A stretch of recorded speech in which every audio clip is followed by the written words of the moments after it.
لبنان کے capital Beirut میں اسرائیلی بمباری سے پیدا شدہ صورتحال کا جائزہ آپ کی خدمت میں پیش کر رہے ہیں، اور ہمارا سفر یہاں پہ جاری ہے۔ اب ہم کچھ اور علاقوں میں چلتے ہیں،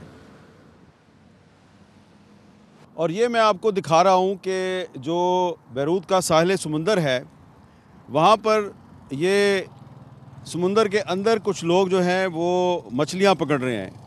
یہ وہ لوگ ہیں جو کہ اسرائیل کی حالیہ بمباری کی وجہ سے بے گھر ہو گئے ہیں اور وہ خوراک کی کمی کا شکار ہیں، تو انہوں نے سمندر کے کنارے پر اپنی گاڑیوں میں پناہ لی ہوئی ہے۔ یہاں پہ بڑی تعداد میں گاڑیاں بھی کھڑی ہیں، جیسا کہ ہم آپ کو پہلے بتا چکے ہیں، اور یہ لوگ جو ہیں یہ پھر سمندر میں اتر کر مچھلیاں پکڑتے ہیں، اور وہی مچھلیاں جو ہیں وہ پھر ان کو پکا کر وہ کھاتے ہیں۔ تو یہاں پہ آپ کو نظر آ رہا ہے کہ دور دور تک لوگ جو ہیں سمندر کے اندر خود ہی وہ داخل ہو گئے ہیں، اور انہوں نے فشنگ کا سامان جو ان کے پاس پہلے تھا یا نہیں تھا، انہوں نے اس کا بندوبست کیا اور اس کے ذریعے مچھلیاں پکڑ رہے ہیں۔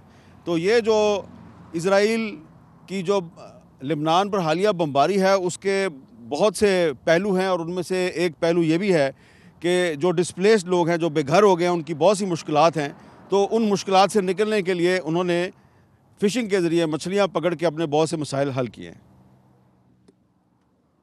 اسرائیلی بمباری کے باعث بیروت میں جو حالات پیدا ہوئے ہیں وہ ہم نے آپ کو دکھائے ہیں۔ یہ جو اس وقت صورتحال ہے بیروت میں، اس میں ہم پاکستانیوں کے لیے بھی بہت سے سبق موجود ہیں۔ وہ کیا ہیں؟ دیکھیں، ہمیں جو لبنان میں جو اسرائیلی جارحیت ہے، اس کا تجزیہ کرنے کی ضرورت ہے۔ یہاں پر 1982-83 سے ایک خانہ جنگی کی صورتحال چل رہی ہے، اور اس کے بعد جو اسرائیل ہے اس نے اس شہر پر اور اس ملک کے جنوبی علاقے پہ قبضہ بھی کر لیا، لیکن پھر جب لبنانیوں نے متحد ہو کے اسرائیل کا مقابلہ کیا تو انہوں نے اسرائیل کو شکست دے دی۔ اب اسرائیل نے دوبارہ کئی دفعہ کوشش کی ہے جنوبی لبنان کے علاقے میں داخل ہونے کی، لیکن اس کو کامیابی حاصل نہیں ہو رہی۔ اس کی کیا وجہ ہے؟ اس کی وجہ ہے یونٹی، اتحاد۔ لبنان کے لوگ جو ہیں وہ متحد ہیں اور اسرائیل کے خلاف شدید مزاحمت کر رہے ہیں۔ یہاں پہ ہم نے جن لوگوں سے بات کی ہے، آپ نے دیکھا ہے کہ وہ بڑے مشکلات کا شکار ہیں، وہ بے گھر ہو گئے ہیں، ان کا جانی اور مالی نقصان ہوا ہے، لیکن وہ کہیں پہ آپ کو پروٹیسٹ کرتے ہوئے نظر نہیں آ رہے۔ انہوں نے کہیں پہ سڑک بلاک نہیں کی، وہ حکومت کو یہ نہیں کہہ رہے کہ ہمیں امداد چاہیے۔ یہ اس میں ایک سبق ہے کہ جو یونٹی ہے، یونٹی کے ذریعے آپ ڈیفیٹ کر سکتے ہیں دشمن کو۔ اور اس وقت جو پاکستان میں صورتحال ہے، آپ پاکستان کی صورتحال دیکھیں تو وہاں پہ ہم آپس میں ایک دوسرے سے لڑنے میں مصروف ہیں۔ ہم نے جو سیاسی اختلافات ہیں ان کو قبائلی دشمنی میں تبدیل کر دیا ہے۔ یہ صورتحال کچھ سال پہلے تک یہاں پر بھی تھی، لیکن اب یہ صورتحال بدل چکی ہے۔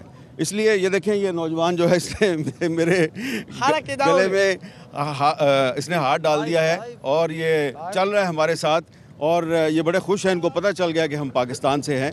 تو یہ جو صورتحال ہے، اس صورتحال میں بھی ان لوگوں کے چہروں پہ آپ کو مسکراہٹ نظر آ رہی ہے، یہ اسمائل کر رہا ہے۔ تو اور یہاں پہ جو بہت سے جو لوگ ہیں، ہاں، یہاں پہ جو بہت سے لوگ آپ کو نظر آ رہے ہیں،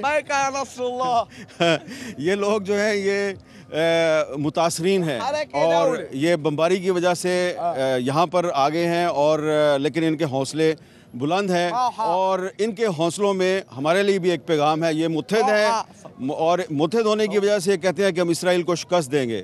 تو پاکستان بھی اپنے مسائل کو شکست دے سکتا ہے۔ پاکستان بھی ایک بحران کا شکار ہے، اس سے آپ اس سے ٹھیک ہے، لیکن یہ وہ بچے ہیں، یہ وہ نوجوان ہیں جو مسائل کا شکار ہیں۔ نصر من اللہ و فتح قریب یا اخوان۔ چلے، یہ نصر من اللہ و فتح قریب اس نے کہہ دیا ہے، اور ایک ایسی جگہ سے یہ بچہ یہ بات کر رہا ہے جہاں پہ کہ 24 گھنٹے مسائل ہیں، اور فضا میں ڈرون گھومتے رہتے ہیں، اسرائیل بمباری کرتا ہے، لیکن یہ بالکل ان کو کسی چیز کا کوئی خوف نہیں۔ بڑے بہادر بچے ہیں، تو ان کی بہادری اور ان کی جو امید ہے اس میں آپ کے لیے بھی ایک پیغام ہے کہ اپنے جو سیاسی اختلافات ہیں ان کو قبائلی اور ذاتی اختلافات بنا کے ایک دوسرے کے ساتھ لڑائی نہ کریں۔